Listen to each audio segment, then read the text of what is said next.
Have you ever pondered the infinite power and control of God? Just close your eyes for a moment and allow your thoughts to drift beyond the confines of your immediate surroundings. Contemplate on the omnipotence and omnipresence of God. Imagine, if you will, the dawn of creation when the world was nothing but an expanse of void and darkness. As the silence of this formless void pulsated through the cosmos, an all-powerful God cast the shining stars into the velvet night, his divine fingers painting streaks of radiant light across the infinite canvas of the universe. This very same God, the one who fashioned the galaxies and wrapped them in an enigmatic shroud of cosmic dust, also holds the vastness of the seven seas in his palm. He is the one who commands the tide, whose silent whispers lap against the shores and stir the depths of the formidable oceans. He is the orchestrator of the ebb and flow, the one who tames the tempestuous waves and keeps the aquatic world in harmonious balance. He is the protector of the cosmos, who measures the boundless expanse of space with his fingertips. He is the celestial architect whose blueprint for the universe was etched in the abstract realm of divine wisdom. He stretches out the heavens like a tent, setting the celestial bodies on their relentless march around the cosmic axis.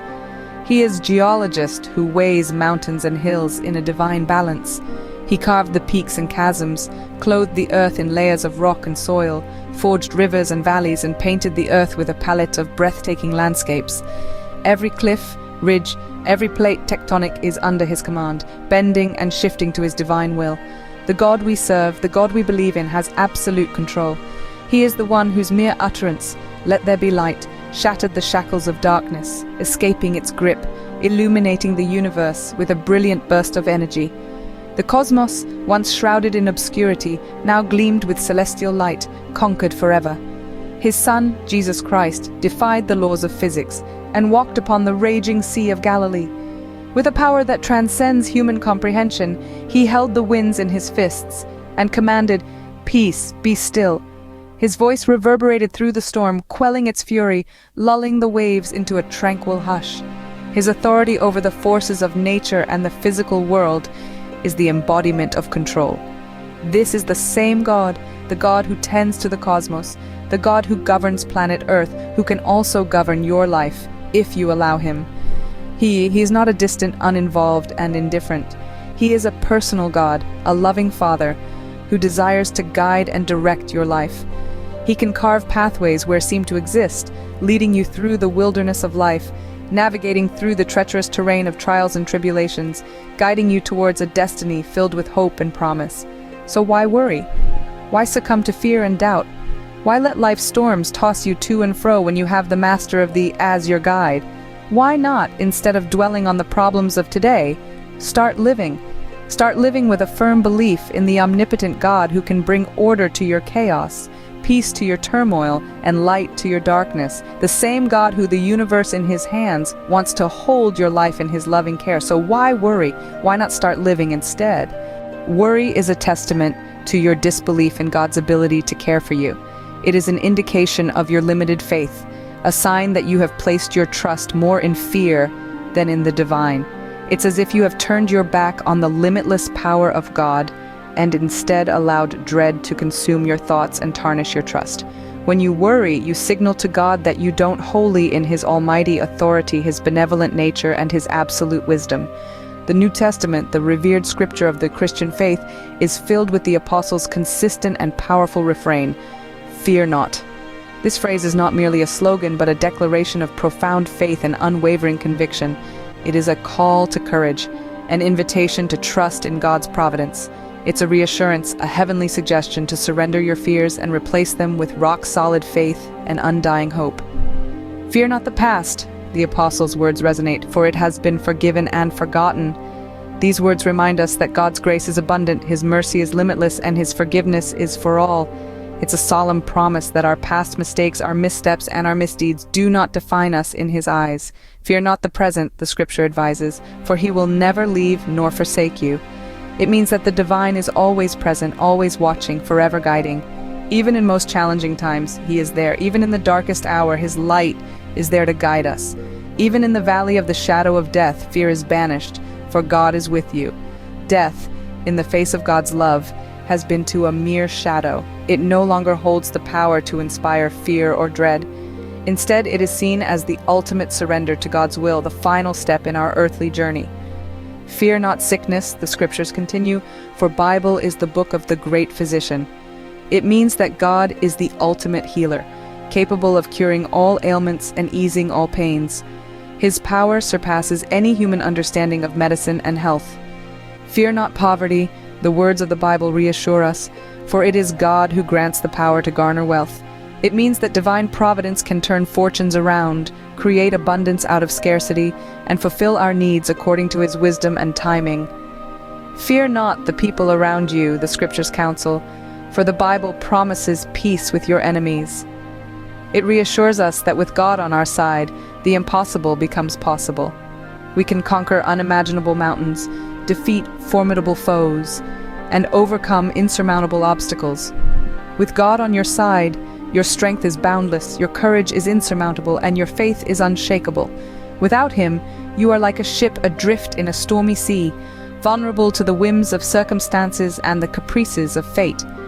Worry, then, is nothing more than a self-inflicted burden, an assurance of impending disaster, a belief in personal defeat and despair. It's a poison that seeps into the mind, a toxin that erodes faith and corrodes hope. It's a tainted stream that drowns hope and optimism, that suffocates faith. It's a price paid for troubles that never materialize. Life is a mystery, and we can't predict what lies around the corner. This unpredictable journey that we call life has its ups and downs, its twists and turns. It's like a labyrinth, full of wonders, surprises, and sometimes fears. Many times this labyrinth may seem too convoluted, too intricate to navigate. Yet there is a beacon of hope, a guiding light that never dims. That beacon is God, an enduring and omnipresent entity who walks this labyrinth with us through the most complex of life's maze. We can always trust God. His faithfulness is a constant in an ever-changing world, a world that often sways with the winds of uncertainty and the currents of chaos. God's fidelity is a rock, steadfast and unyielding. It is this firm foundation on which we can build our lives, our hopes, our dreams. And in this trust we find a sanctuary, a place of refuge and peace. We don't have to live in fear because he is with us on our side. In the darkest corners of our lives, when shadows loom large and doubts creep in, God is there. He is our torchbearer, illuminating the path before us and guiding us away from the precipice of fear. He stands with us, a constant companion in this of life, reassuring us that no matter the storm, we are not alone. Worry may see the problem, but faith sees the God who can handle the problem. Worry magnifies our fears, amplifies our anxieties, and intensifies our struggles. But faith sees past these troubles. It sees a God who is greater, a God who can shoulder our burdens, handle our issues, and transform our trials into triumphs.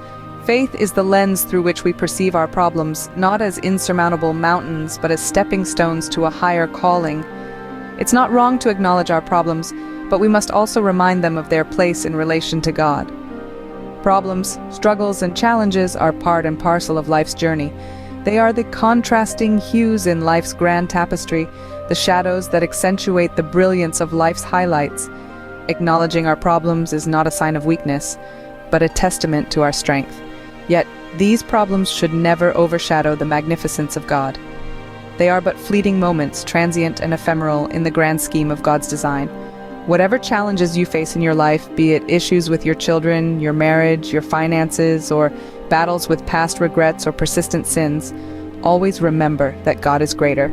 He is not just an observer, silently watching from the sidelines.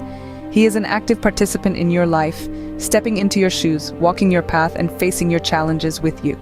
He is there in the laughter and the tears, the triumphs and trials, the victories and the defeats. Replace your worry with faith, for faith sees the God who can and will handle your problems. Embrace faith, for it is a powerful force. It is not merely the belief in the unknown, but the conviction in the existence of a benevolent God who is in control. A God who is not just capable, but willing to carry your burdens and turn your sorrows into joy. Trust in him, for he is the all-powerful God who flung the stars into the night, commands the seas, the winds, and all of creation. Trust in his might, his wisdom, and his love.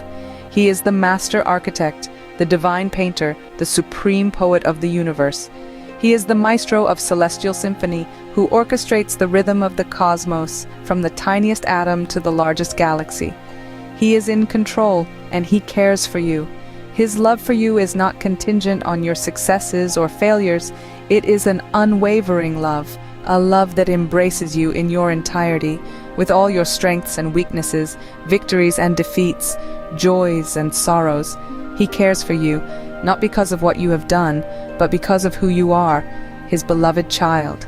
Life is a mystery and can't predict what lies around the corner, but in the end, we don't have to fear the unknown, for we have a God who is bigger than all our problems, a God who is in control, and a God who cares for us.